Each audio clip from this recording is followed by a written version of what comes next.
व्यास जी कहते हैं, क्रूर जी शीघ्र चलने वाले रथ पर चढ़कर मथुरा से निकले और श्री कृष्ण के दर्शन का लोभ लेकर नंदगांव की ओर चल दिए। मार्ग में सोचने लगे, आहा, मुझसे बड़ा सौभाग्यशाली कोई नहीं, क्योंकि आज मैं अंश सहित अवतीर्ण अवतीर्ण हुए साक्षात भगवान विष्णु का मुख देखूंगा। आज मेरा जन्म सफल हुआ। और आने वाला प्रभात बहुत ही सुंदर हो गया, क्योंकि मैं विकसित कमल के समान नेत्रों वाले भगवान विष्णु के मुख का दर्शन करूंगा, जो स्मरण अथवा ध्यान में आकर भी मनुष्य के सारे पाप हर लेता है। वही कमल सदृश नेत्रों वाले श्री विष्णु का सुंदर मुख आज मुझे देखने को मिलेगा। इससे संपूर्ण वेद और वेदांगों का प्रादुर्भाव हुआ तथा जो देवताओं के लिए सर्वश्रेष्ठ आश्रय हैं, भगवान के उसी मुख का आज मैं दर्शन करूंगा। ब्रह्मा, इंद्र, रुद्र, अश्विनी कुमार, वसु, आदित्य तथा मरुतगण जिनके स्वरूप को नहीं जानते, वे श्रीहरि आज मेरा स्पर्श करेंगे। जो सर्वात्मा, सर्वव्यापी, सर्वस्वरूप, संपूर्ण भूतों में स्थित अव्यय एवं व्यापी परमात्मा है, वही आज मेरे नेत्रों के अतिथि होंगे। उन्होंने अपनी योग शक्ति से मत्स्य, कूर्म, वराह, नरसिंह आदि अवतार ग्रहण किए। वे ही भगवान आज मुझसे वार्तालाप करेंगे। स्वेच्छा से शरीर धारण करने वाले विनाशी जगन्नाथ इस समय कार्यवश ब्रज में निवास करने के लिए मानव रूप धारण किए हुए हैं। जो भगवान अनंत अपने मस्तक पर इस पृथ्वी को धारण करते हैं, वही जगत का हित करने के लिए अवतीर्ण हो आज मुझे अक्रूर कहकर बुलावेंगे। पिता, पुत्र, सुहृद, भ्राता, माता और बंधु बांधव रूपिणी, जिनकी माया को यह जगत हटा नहीं पाता, उस भगवान को बारंबार नमस्कार है। जिनको हृदय में स्थापित करके मनुष्य के योग माया रूपी फैली हुई अविद्या को तर जाते हैं, उन विद्या स्वरूप परमात्मा को नमस्कार है। जैसे यज्ञ परायण मनुष्य, यज्ञ पुरुष, भगवत भक्त जन, वासुदेव और वेदांग वेदा सर्व व्यापी विष्णु कहते हैं, उनको मेरा नमस्कार है। जो संपूर्ण जगत के निवास स्थान है, जिनमें सत और असत दोनों प्रतिष्ठित है, वे भगवान अपने सहज सत्वगुण से मुझ पर प्रसन्न हो, जिनका स्मरण करने पर मनुष्य पूर्ण कल्याण का भागी होता है, उन पुरुष श्रेष्ठ श्रीहरि के मैं सदा के लिए शरण लेता हूँ। अक्रूर का हृदय भक्ति से विनम्र हो रहा था। वे इस प्रकार श्री विष्णु का चिंतन करते हुए कुछ दिन रहते नंदगांव पहुंच गए। वहां उन्होंने भगवान श्री कृष्ण की उस स्थान पर देखा जहां गौवें दूही जा रही थी। वे बछड़ा के बीच में खड़े थे। उनका श्रीअंग विकसित नील कमल की आभा से सुशोभित था। नेत्र खिले हुए कमल की शोभा धारण करते थे। वक्ष स्थल पर में श्रीवत्स का चिन्ह दिखाई देता था। बड़े बड़े भौं, चौड़ी और उभरी हुई छाती, ऊंचे नासिका, विशाल युक्त मुस्कान से सुशोभित मुख, लाल लाल नख, शरीर पर पीताम्बर, गले में जंगली पुष्पों के हार, हाथ में स्निग्ध नील लता, कानों में श्वेत कमल पुष्प के आभूषण, यही उनकी झांकी थी। उनके दोनों चरण भूमि पर विराजमान थे। वे श्री कृष्ण का दर्शन करने के बाद अक्रूर जी दृष्टि यदुनंदन बलभद्र जी पर पड़े, जो हंस, चंद्रमा और कुंद के समान गौर वर्ण थे। उनके शरीर पर नील वस्त्र शोभा पा रहे थे। उनकी कद ऊंची और बाहें बड़ी बड़ी थी। मुख प्रफुल्ल कमल से सुशोभित था। नीलांबर धारी गौरांग बलभद्र जी ऐसे जान पड़ते थे मानो मेघमाला से घिरा हुआ दूसरा कैलाश पर्वत हो। उन दोनों भाइयों को देखकर महाबुद्धिमान अक्रूर जी का मुख कमल प्रसन्नता से खिल उठा। संपूर्ण शरीर में रोमांच हुआ। वे मन ही मन इस प्रकार कहने लगे, इन दोनों बंधुओं के रूप में यहाँ साक्षात भगवान विष्णु विराज रहे हैं। वह परम धाम है, वे ही परम पद है। अनंत मूर्ति भगवान आज मेरे हाथ का स्पर्श करके उन्हें शोभा संपन्न बनावेंगे। इन्हें भगवान की अंगुलियों के स्पर्श से संपूर्ण पाप नष्ट हो जाने के कारण मनुष्य उत्तमोत्तम सिद्धि प्राप्त करते हैं तथा अश्विनी कुमार, रुद्र, इंद्र और वसु आदि देवता प्रसन्न होकर उन्हें उत्तम वर देते हैं। इन्हीं भगवान ने दैत्यराज की सेना के विनाश करके दैत्य पत्नियों की आंखों का काजल भी छीन लिया।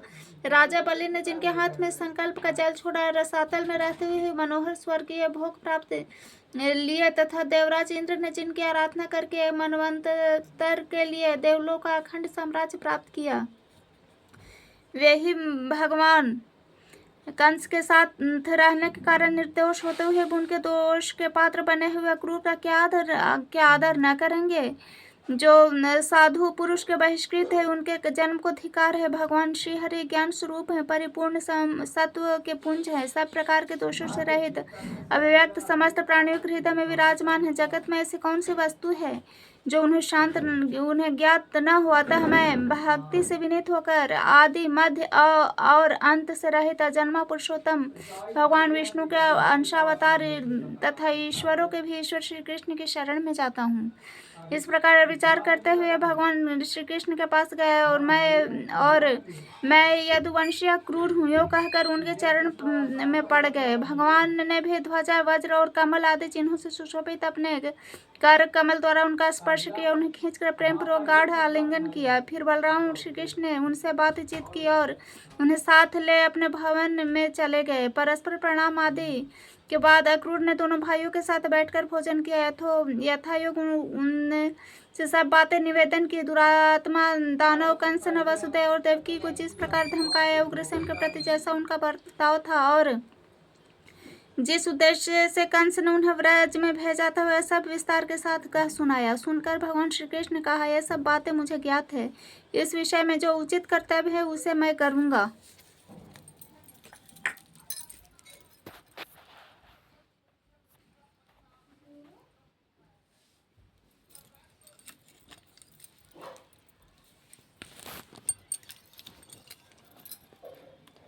आप अन्यथा विचार न करें।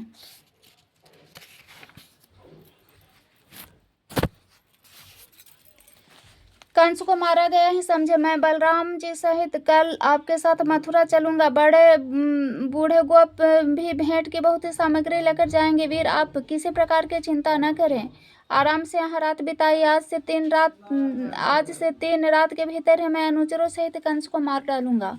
तदंतर गोपों को मथुरा चलने का आदेश देकर अक्रूर श्री कृष्ण तथा बलभद्र जी नंद के घर में सोए। सवेरा होने पर राम और श्री कृष्ण अक्रूर के साथ यह मथुरा जाने को तैयार हो गए। देख गोपियों के नेत्रों में आंसू भर आए। वे चिंता से इतनी दुर्बल हो गई कि उनके कंगन और बाजू बंद खिसक खिसक कर गिरने लगे। वे दुख से पीड़ित हो लंबी सांसें लेते हुए एक दूसरे से कहने लगी, सखी गोविंद मथुरा जाते हैं, वहां जाकर वे इस गोकुल में फिर क्यों आने लगे?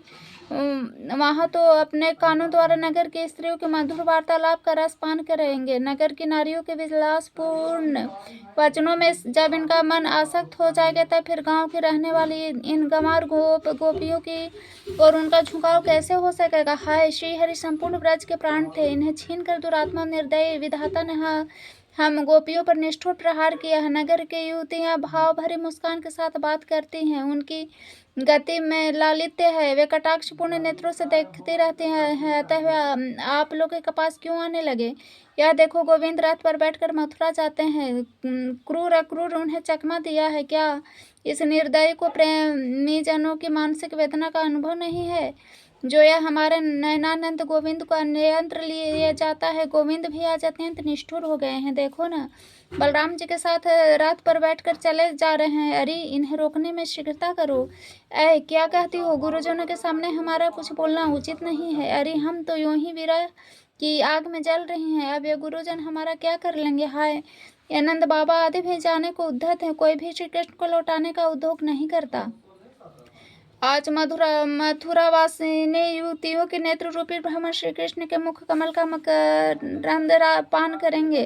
वे लोग धन्य हैं जो मार्ग में पुलकित शरीर से बेरोक टोक श्री कृष्ण का दर्शन करेंगे। आज गोविंद का दर्शन पाकर मथुरा की नारियों के नेत्रों में महान आनंद छा जाएगा। आज उन भाग्यशालिनी युवतियों ने कौन सा शुभ स्वप्न देखा है जो वे अपने विशाल कमनीय नेत्रों से श्री कृष्ण के रूप माधुर्य का पान करेंगे। ओह, विधाता को किंचन मात्र भी दया नहीं आती। उसने हम गोपियों को बहुत बड़ी निधि का दर्शन कराकर हमारी आंखें ही निकाल ली। हमारे प्रति श्री कृष्ण का अनुराग जो शिथिल हो जाता है, त्यों त्यों हमारे हाथों के कंकण भी शीघ्रतापूर्वक ढीले होते जाते हैं। अक्रूर का हृदय बहुत ही क्रूर है, वह घोड़ों को बहुत जल्दी जल्दी हाँकता है। हम जैसे आर्त स्त्रियों पर उसे छोड़ किसको दया नहीं आएगी। अरे वह देखो, श्री कृष्ण के रथ की धूल बहुत ऊंचे पर दिखाई दे रही है। अब यह धूल भी नहीं दिखाई देती। अब वह भगवान को बहुत दूर ले गई। इस प्रकार गोपियों के अत्यंत अनुराग पूर्वक देखते देखते बलराम सहित श्री कृष्ण ने ब्रज के उस भूभाग का परित्याग कर दिया। रथ के घोड़े बहुत तेज चलने वाले थे, तथा बलराम और अक्रूर श्री कृष्ण दोपहर होते होते मथुरा के समीपवर्ती यमुना तट पर पहुंच गए। तब अक्रूर जी ने श्री कृष्ण से कहा कि आप दोनों भाई यही रथ पर बैठे रहे, तब तक मैं यमुना के जल में नैतिक स्नान और पूजन कर लेता हूँ। श्री कृष्ण ने बहुत अच्छा कहकर उनकी बात मान ली। परम बुद्धिमान अक्रूर ने यमुना के जल में प्रवेश करके स्नान और आचमन किया। फिर तत्पश्चात वे परम ब्रह्म का चिंतन करने लगे। उन्हें जल के भीतर सहस्त्रों बाणों से युक्त बलभद्र जी दिखाई दिए। उनका शरीर कुंद के समान गौर और नेत्र कमल के समान विशाल थे। वासुकी तथा रंभ आदि बड़े बड़े नाग उन्हें घेरे हुए स्तुति कर रहे थे। गले में सुगंधित वनमाला उनकी शोभा बढ़ा रही थी। वे दो नील वस्त्र सुंदर कर्ण भूषण धारण किया मनोहर केंडुली मारे जल के भीतर विराजमान थे। उनकी गोद में भगवान श्री कृष्ण त्रिगोचर हुए, जो सजल मेघ के समान श्याम किंचित लालिमा युक्त विशाल नेत्रों वाले चतुर्भुज सुंदर और चक्र आदि आयुधों से विभूषित थे। उन्होंने दो पीताम्बर धारण कर रखे थे। विचित्र विचित्र हार उनकी शोभा बढ़ाते थे। इंद्रधनुष विद्युत माला से विभूषित मेघ की भांति उनकी विचित्र शोभा हो रही थी। वक्ष स्थल पर श्रीवत्स चिन्ह सुशोभित थे। भुजाओं में भुजबंधन, मस्तक पर मुकुट देदीप्यमान था। कानों में कमल पुष्प कुंडल का काम देता था। सनंदन आदि पाप रहित सिद्ध योगी नासिका के अग्रभाग पर दृष्टि जमाए हुए मन ही मन भगवान का ध्यान करते थे। बलराम श्री कृष्ण को वह पहचान कर अक्रूर बड़े आश्चर्य में पड़े। वे सोचने लगे, दोनों भाई इतना शीघ्र यहाँ कैसे आ गए। अक्रूर ने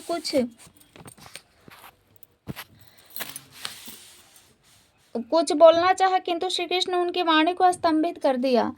तब वे जल से निकालकर रथ के पास है, किंतु वहां बलराम श्री कृष्ण पहले की भांति बैठे दिखाई दिए। तब उन्होंने पुनः जल में डुबकी लगाई। फिर भीतर वही दृश्य दिखाई दिया।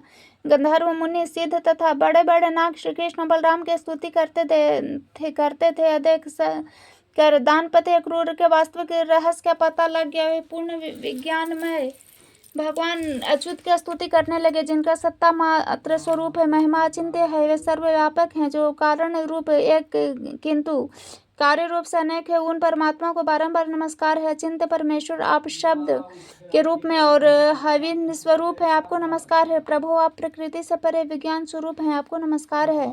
आप ही भूतात्मा, इंद्रियात्मा, प्रधानात्मा, जीवात्मा और परमात्मा हैं। इस प्रकार एक होते हुए भी आप पांच प्रकार से स्थित है। सर्व धर्मात्मन महेश्वर आप ही क्षर और अक्षर हैं। मुझ पर प्रसन्न होइए। ब्रह्मा, विष्णु तथा शिव आदि नामों से आपका ही वर्णन किया जाता है। भगवान आपके स्वरूप, प्रयोजन और नाम आदि सभी अनिर्वचनीय है। आप परमेश्वर के मेरा नमस्कार है। नाथ, जहाँ नाम और जाति आदि कल्पनाओं का अस्तित्व नहीं है, वह नित्य विकारी और जन्म परम ब्रह्म आप ही हैं। कल्पना के बिना कोई व्यवहारिक नाम रखे बिना किसी भी पदार्थ का ज्ञान नहीं होता। इसलिए श्री कृष्ण, अच्युत, अनंत, विष्णु आदि नामों से आपकी स्तुति की जाती है। सर्वात्मन आप अजन्मा परमेश्वर। जगत में जितनी कल्पनाएं हैं उन सब के द्वारा आप ही का बोध होता है। आप ही देवता हैं, संपूर्ण जगत हैं तथा विश्व रूप हैं।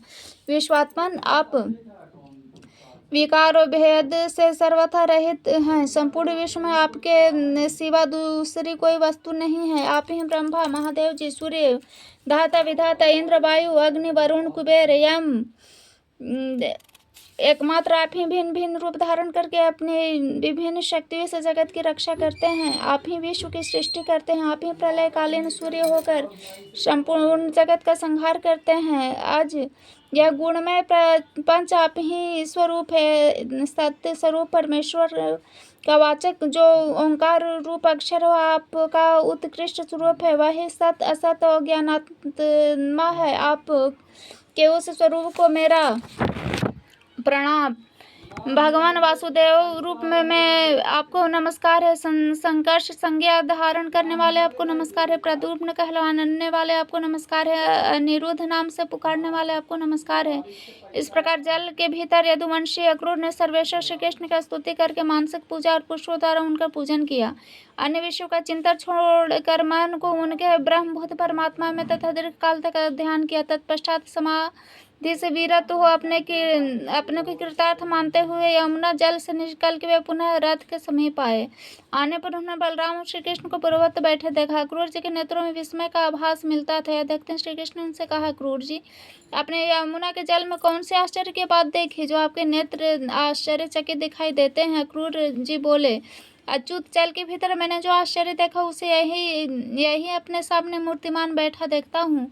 यह परम आश्चर्यमय जगत जिन महात्मा स्वरूप है उन्हें आश्चर्य स्वरूप आपके साथ मेरा समागम हुआ है। मधुसूदन, आप इस विषय में अधिक कहने की क्या आवश्यकता? चलिए मथुरा चल लें। मैं कंस से डरता हूँ। दूसरे के टुकड़ों पर जीवन निर्वाह करने वाले उन मनुष्यों के जन्म का अधिकार है। वो कहकर अक्रूर ने घोड़ों को हाँक दिया और सायंकाल के समय मथुरापुरी में जा पहुंचे। मथुरा को देखकर अक्रूर ने बलराम श्री कृष्ण से कहा कि महापराक्रमी वीरों, आप लोग पैदल जाइए, रथ से मैं अकेला ही जाऊंगा। मथुरा में पहुंचकर आप दोनों वासुदेव जी के घर न जाएं, क्योंकि आपके ही कारण वह बेचारा बूढ़ा कंस के द्वारा सदा अपमानित होता है।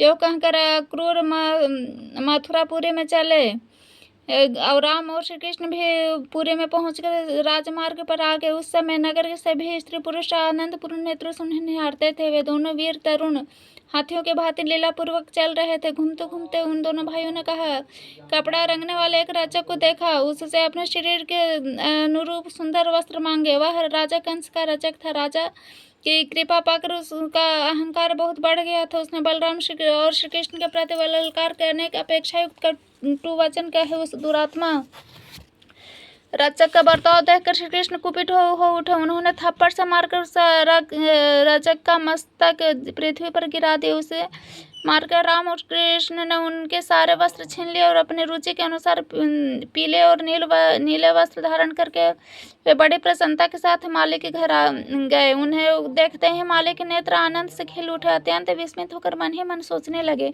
ये दोनों किसके पुत्र हैं, कहाँ से आए हैं? एक के अंग पर पीतांबर शोभा पाते हैं, दूसरे शरीर पर नीलांबर, दोनों ही अत्यंत मनोहर दिखाई देते हैं। उन्हें देखकर माली ने समझा, दो देवता इस भूतल पर उतरे हैं। ये से दोनों भाइयों के मुख कमल प्रफुल्लित दिखाई देते हैं। माली दोनों हाथ पृथ्वी पर फैलाकर सिर से पृथ्वी का स्पर्श करते हुए साष्टांग प्रणाम किया और कहा, नाथ, आप दोनों बड़ी कृपा करके मेरे घर पधारे हैं, मैं धन्य हो गया। अब पुष्पों से आप दोनों की पूजा करूंगा। यो कहकर उसके रुचि के अनुसार फूल भेंट किए। वे सुंदर और मनोहर हैं। यो कहते हुए उसने उनके मन के फूलों के प्रति आकर्षण पैदा किया। जो उन्हें पसंद है वो सब दिया। प्रायः सभी फूल मनोहर, निर्मल और सुगंधित थे। श्री कृष्ण भी प्रसन्न होकर माली को वर दिया, भद्र, मेरे अधीन रहने वाले लक्ष्मी तेरा कभी त्याग न करेगी। स्वामी, तेरे बल और धन की कभी हानि न होगी। जब तक ये पृथ्वी और सूर्य रहेंगे तब तक तेरी पुत्र पौत्र आदि वंश परंपरा कायम रहेंगी। तू बहुत से भोग कर अंत में मेरी कृपा से मुझे स्मरण करते हुए दिव्य लोक प्राप्त करेगा। भद्र, तेरा मन हर समय धर्म में लगा रहेगा। यूँ कहकर बलराम सहित श्री कृष्ण माली द्वारा पूजित हो उसके घर से चले आए।